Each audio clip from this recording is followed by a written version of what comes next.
after hagfish and eels and brains and snakes now to magnetic fields, so something completely different. I first would like to acknowledge my collaborators who over many years worked with me on these problems. So there's David Pontin, Alex Russell, and Simon Candelaresi at the University of Dundee, and then Anthony Yates at the University of Durham. Right, and this picture actually shows my main application, or what I have in mind if I think about structure formation in high temperature plasmas. So what you see here is the surface of the sun, and this is an X-ray image, or it's actually a movie. As you can see, things are evolving. And so what you see is the plasma, which is the hot plasma in the atmosphere of the sun, which follows magnetic field lines very closely.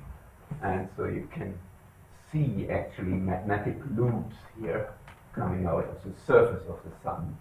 They are more or less everywhere on the surface of the sun, and only because these are currently heated, you see them on the limb of the sun particularly well, but they are present also here on other parts of the sun. Right, so our objective is to understand these structures. So what is the structure of these magnetic fields which form these loops? And these loops can be quite stable and exist over longer periods of time, so like days, weeks, or months. And this movie actually covers about seven hours of the evolution of this field, and it's taken not too long ago, on the 10th of September, and at one point in this evolution you see an eruption. Here it was.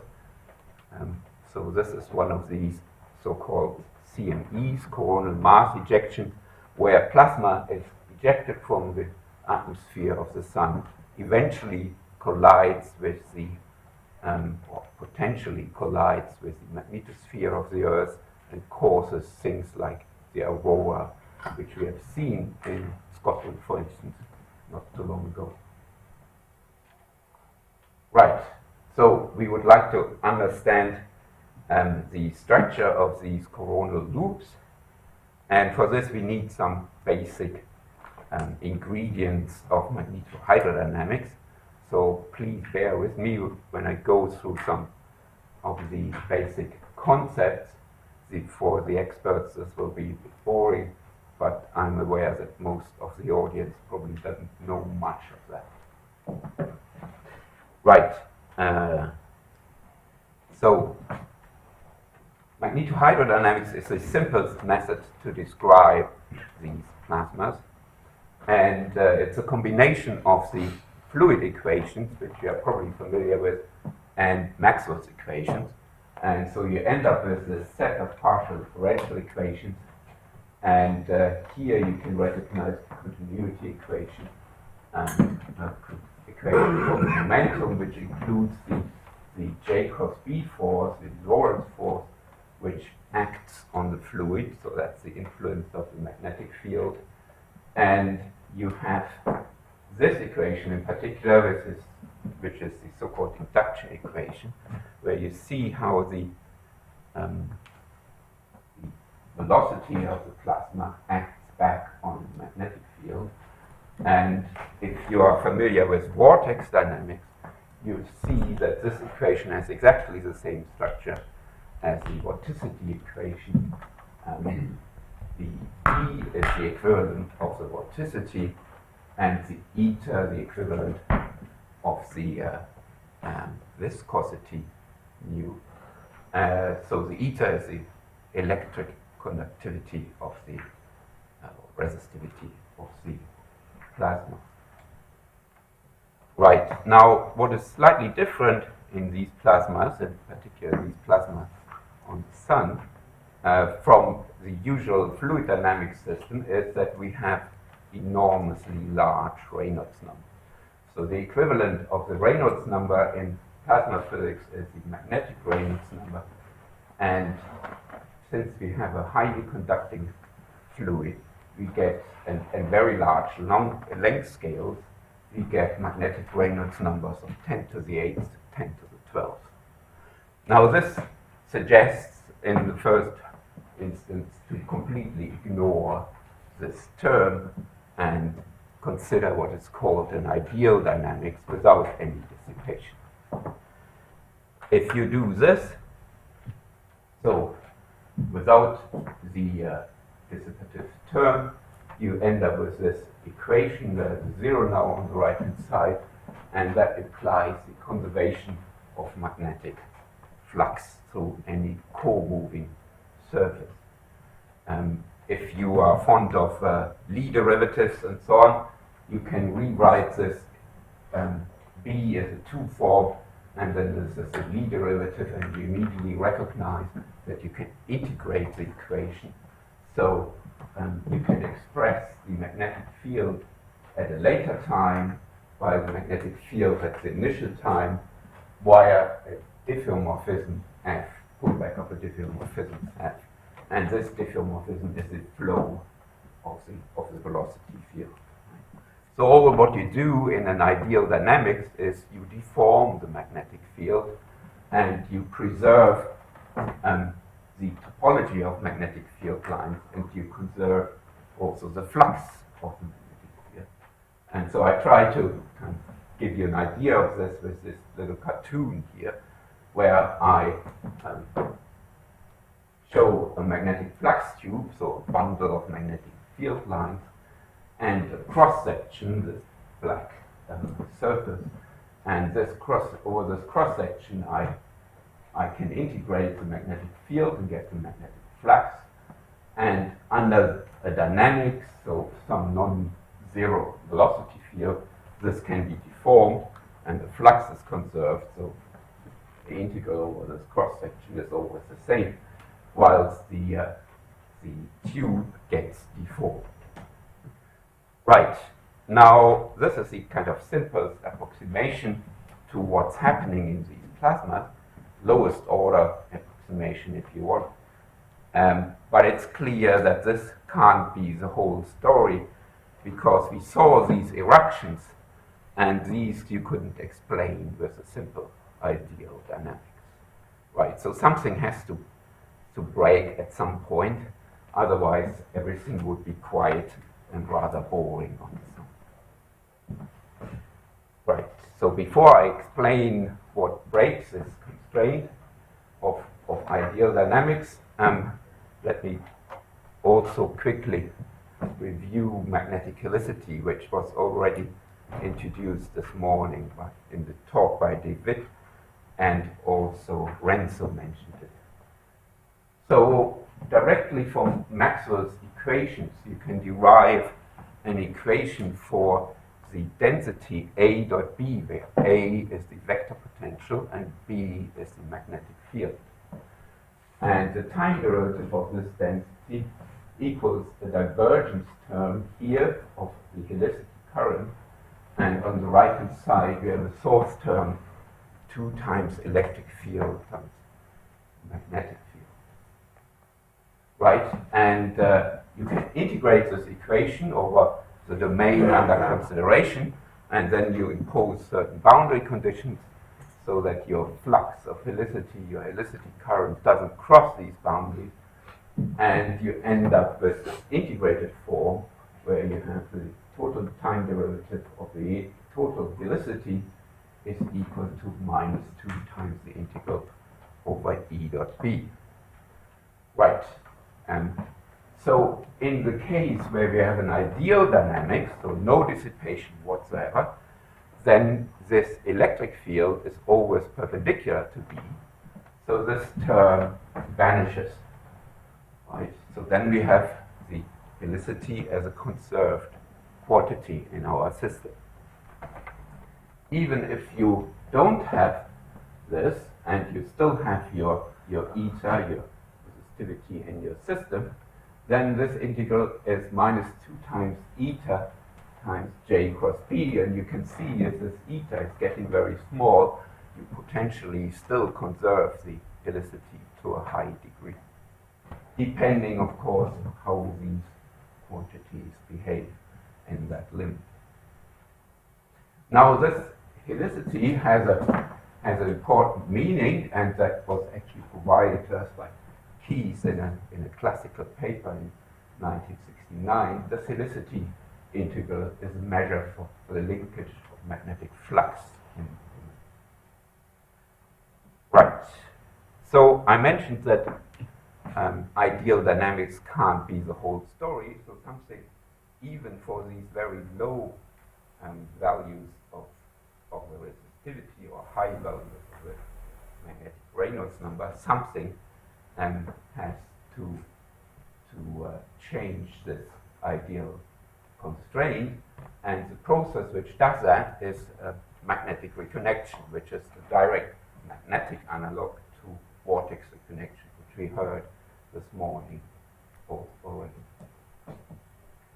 So, in contrast to vortex reconnection, however, we do not or rarely have the reconnection anti-parallel, right? The generic situation in plasmas is that your reconnection occurs with a certain background component of the field which does not vanish, right? So you have not an anti-parallel but a certain angle between these tubes reconnecting, and so this is the initial configuration. Here I show the same configuration seen from the top, and in a reconnection process these two tubes become close to each other, and then they change their connectivity and move apart. And over many years there was a long discussion in the community whether this process can happen in the limit for very, very small resistivities, for very high Reynolds numbers, or whether it goes to zero, that is, vanishes in this limit. And now people are more and more convinced that even in the limit of eta going to zero, this process will still take place. Okay. Now, if you try to look at what the helicity does in this process, then, as I showed before, you have to look at the source term, 2 times integral E dot B, but this source term is zero almost everywhere in your domain, except for this local volume where the reconnection itself happens, so in the vicinity of this crossing. So if you integrate over the total volume, then actually the term is non-zero only in a rather small domain, and this domain, the size of this domain, gets smaller and smaller the smaller your eta becomes. And the electric field actually remains more or less constant, and so this term actually goes to zero as you go to zero with eta. So it becomes much less than the typical size of your magnetic helicity divided by a typical dynamic timescale. So from this we conclude that on a dynamic timescale, the helicity is conserved. On longer timescales, it can change. Right, so now I come to the actual problem. So we want to understand the kind of ground states, basic minimum energy states of our system. And our system consists of a magnetic field and a plasma. So we have the energy of the magnetic field, the kinetic energy of the plasma, and the internal energy of the plasma. Now this is a high temperature system, so the internal energy here, or the E, could be quite big, but the density of this plasma is also very, very low. So it's a very tenuous gas, and hence this term is typically much, much smaller than this term, and we can neglect this for that purpose.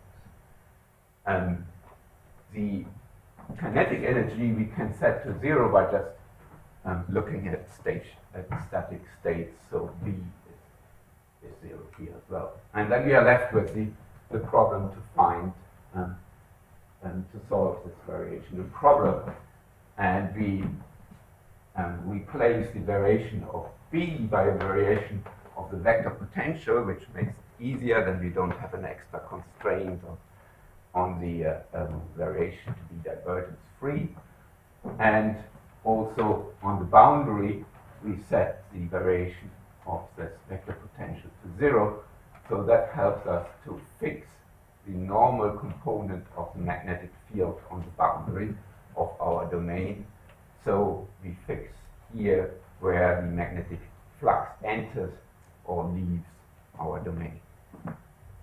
Right? And then we have to do, of course, the calculation, and for that particular case, if we don't make any further assumption, this calculation is pretty easy, and you end up with the ground state that B is just the gradient of a potential field.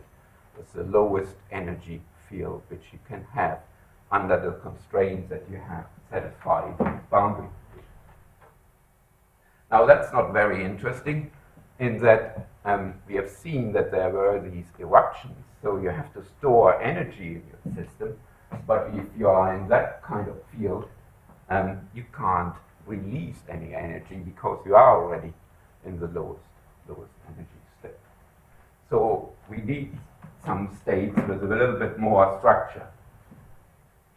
So the next best thing which you can do is, because we already seen that the helicity is conserved, that you impose the conservation of helicity as an additional constraint to your system.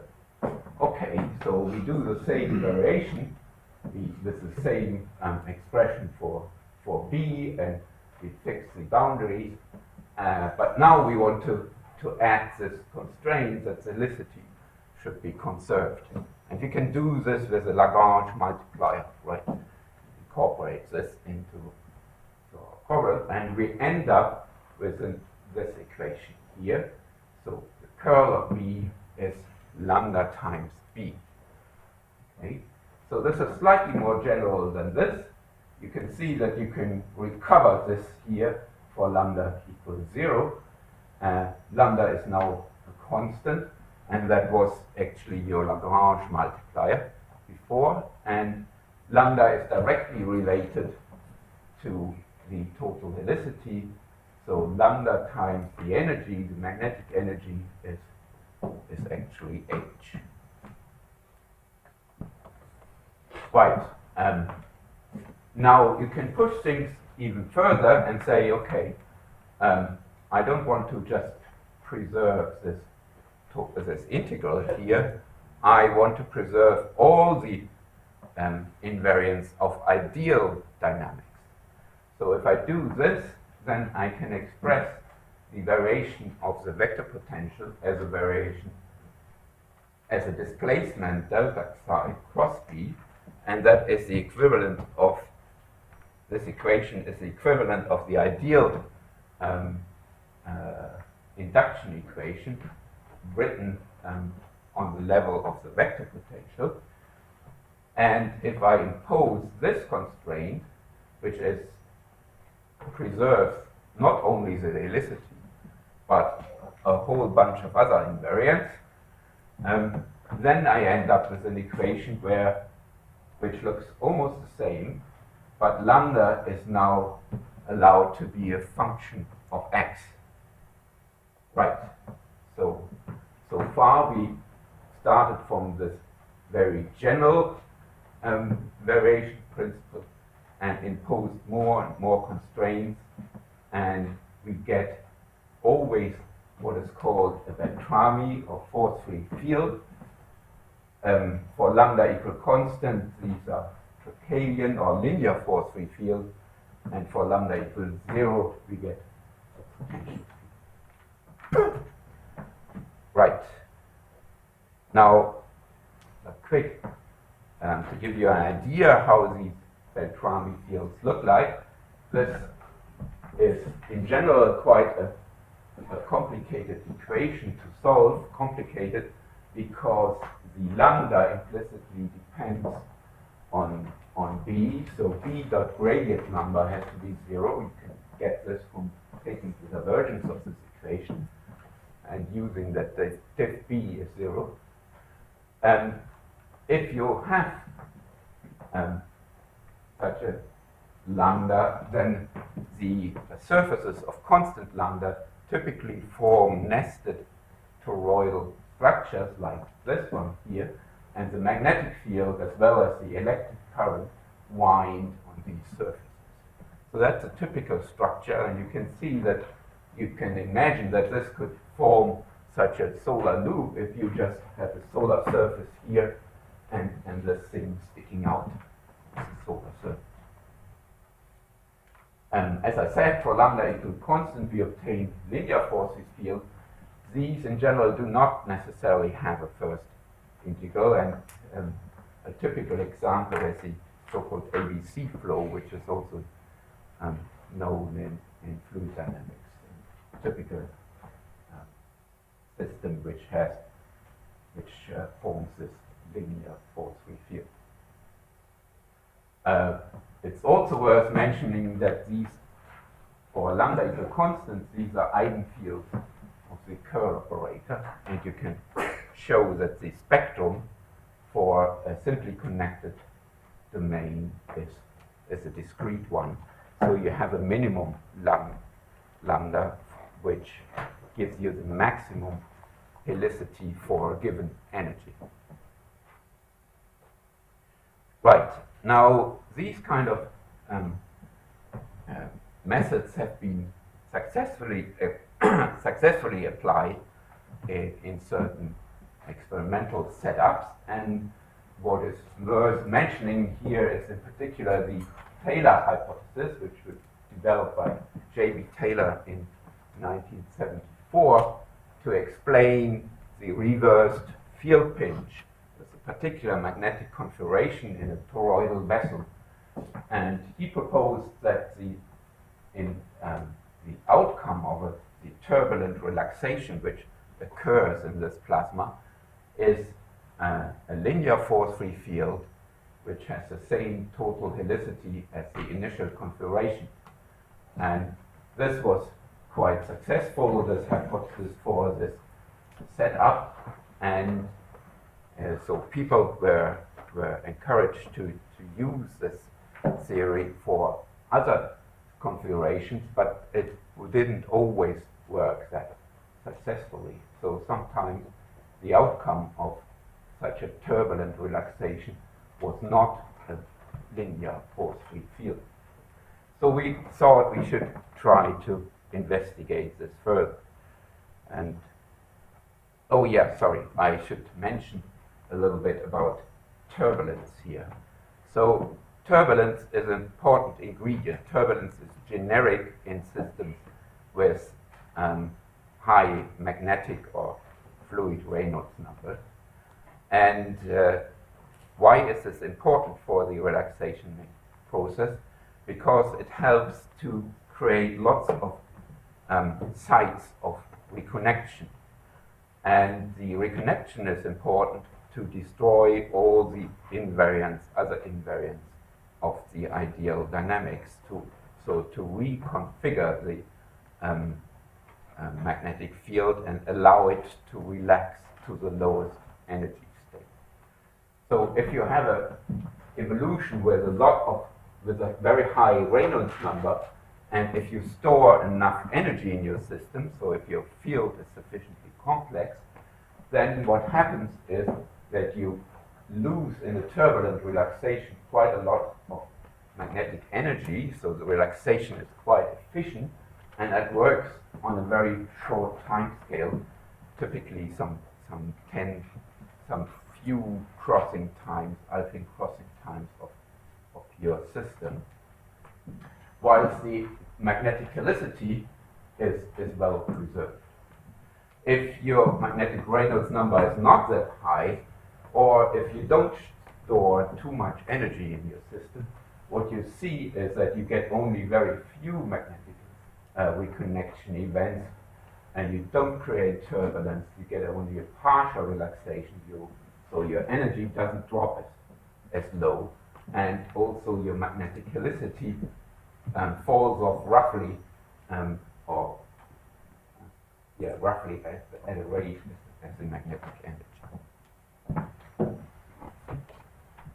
Right, so we wanted to investigate this problem further, and so we set up a numerical simulation of a magnetic field which was modeled on this pigtail braid here. So this is a configuration in a box, and all magnetic field lines enter at the lower part and exit at the upper part, and there are somewhere 3 field lines in the system which are braided in this way, but most field lines near the boundaries are just straight, and so you get a wild mixing of field lines. By experiment, you mean numerical experiment? A numerical experiment, indeed, yes. And so we let the system evolve, integrating the full set of MHD equations.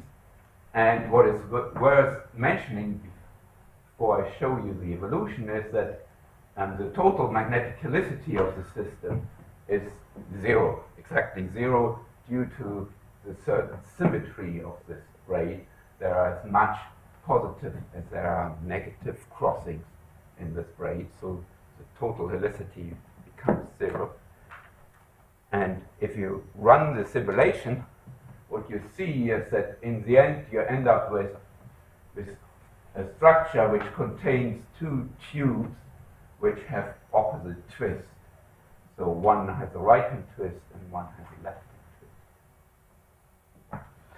Okay, the Taylor hypothesis would tell you that you should end up with a linear force-free field, and the lambda, as I told you before, is directly related to the helicity. So for helicity equals 0, you should end up with a lambda equals 0, and then the only field, force-free field with lambda equals 0 in that domain which satisfies the boundary condition would be the constant, would be a field with a constant Bz component and nothing else. So the field B equal 1 Ez, because that's how we set up our boundary conditions. Instead, we find these 2 tubes with twist in it, and that contradicted this hypothesis. So in this case, obviously there were some additional constraints which kept the system from relaxing to the lambda equals 0 state. And to show you this, I plot here in a cross-section a quantity called lambda star, which is the average over the curl of B times B over B squared. And the average is taken along a given field line starting from a point in this cross-section. So the color scale gives you the value of this lambda star. The advantage of this quantity is that in the limit where the system relaxes to a force-free field, this lambda star becomes the lambda of the force-free field, so the force-free field parameter. However, even before the system is in a force-free state, the lambda star is well defined because we don't have any zeros in our domain.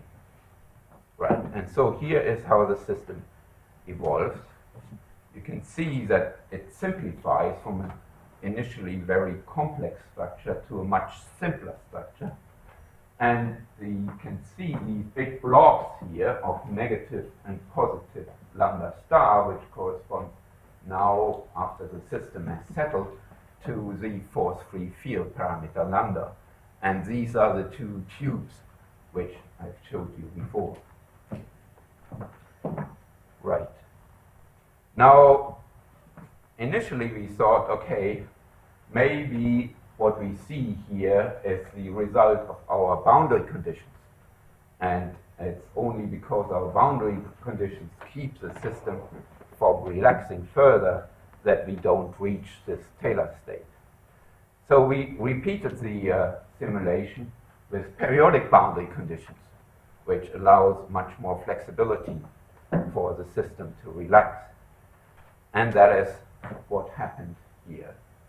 And you can see that the system has now more flexibility, but it uses its flexibility to just move these two blocks further apart and makes them nice and cylindrical, right? So essentially the same result. This was the end result for the non-tight boundary condition. This is the end result of the periodic boundary condition. So, okay, maybe there was some very particular problem with that we used an initial configuration with helicity equals 0. The configurations to which the Taylor theory usually, or hypothesis usually is applied are systems which have a non-zero total helicity.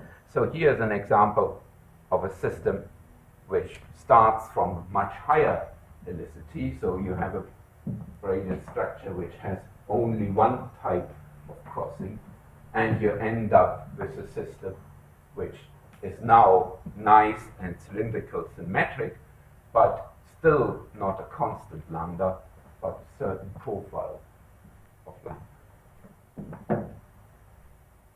Right, so our conclusions are that there have to be certain additional constraints to our dynamics which we haven't taken into account. And the constraint which we found is defined here, so this is the so-called field line helicity.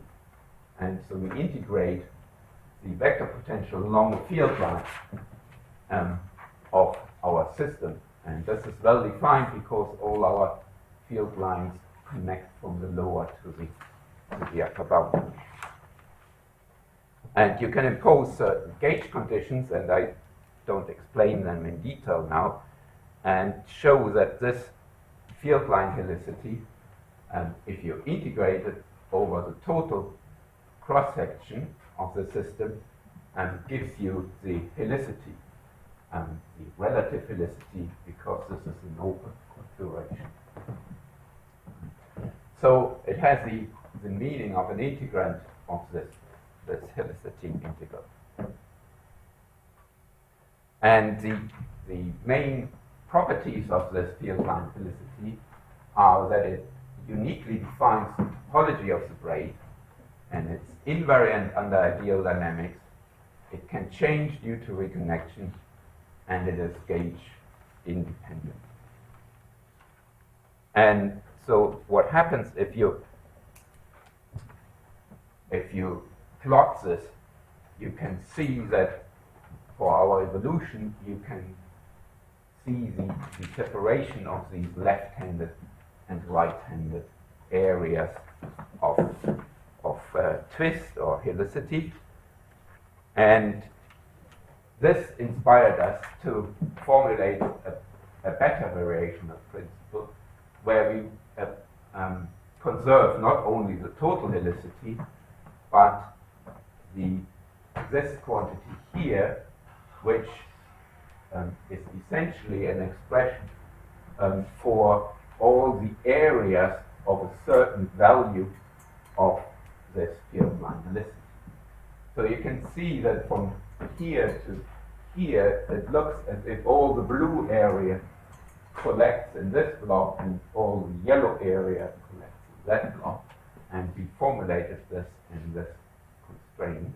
And if you use this to find the final state, then you end up with a prediction which is pretty close to our numerical simulation, and quite different from the Taylor state, which would have predicted this constant zero value for all things. Now I think I'm slightly running out of time, so I summarize here. So the minimum energy states of low beta clusters are nonlinear force-free fields, and we are able to characterize the topology of magnetic field with this topological flux function, this curly A, and a resistive relaxation seems to transport this flux function almost like a passive scalar, and so we can formulate an improved relaxation hypothesis which assumes that the level sets of these functions are preserved. And with that, I would like to thank you for your attention.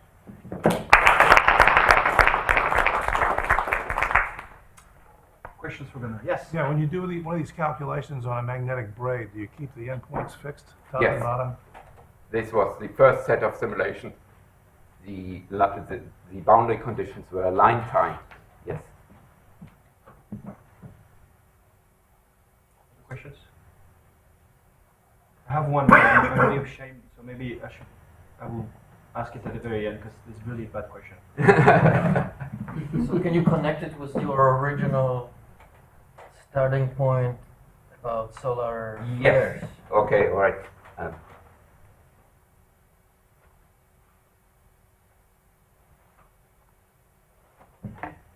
So what we learned here is that these loops in a quiet phase are nonlinear force-free fields, not linear force-free fields, and that the force-free field parameter lambda is related to the conservation of these field line helicity integrals, rather than just the total helicity. So a spectrum of helicities, if you want. There's one at the very end, yes? I was just curious to know an update on the simulations. So you mentioned Finn. I remember that simulation on reconnection of flux tube very kind of almost 20 years ago.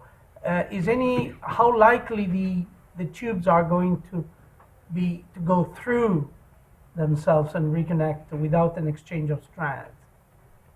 As far as you know. This would require some kind of double reconnection. Okay. So in numerical simulations, I haven't seen these. You can set up a system to do this, but I don't think it's a generic process. Okay. Thank you. Keith? Your area function, Yes. area as a function of flux, or flux as a function of area. Yeah. You say it's defined as a section, a cross section. Yes.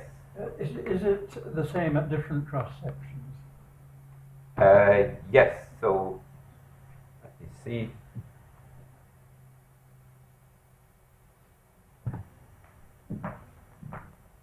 This function is a function only of field lines. So x naught is the coordinate of where a certain field It's line not a starts. sort of cut through this. Okay. Yeah. So Yeah. so the distribution would be the same if I do a cut up here. Yes. Yeah. It's related to something I call the signature function in the context of relaxing knotted flux tubes. Which there, I mean, the volume in a flux tube is conserved if it's an incompressible relaxation process. Yes. Yes. There's And I think the signature function is quite a good thing because the signature is something that is meant to remain more or less constant throughout your lifetime. Yeah.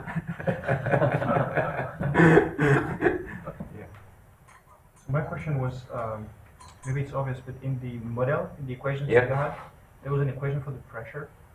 Yes, there will be Is this an thermodynamics? equation of the internal energy. Oh, Yes.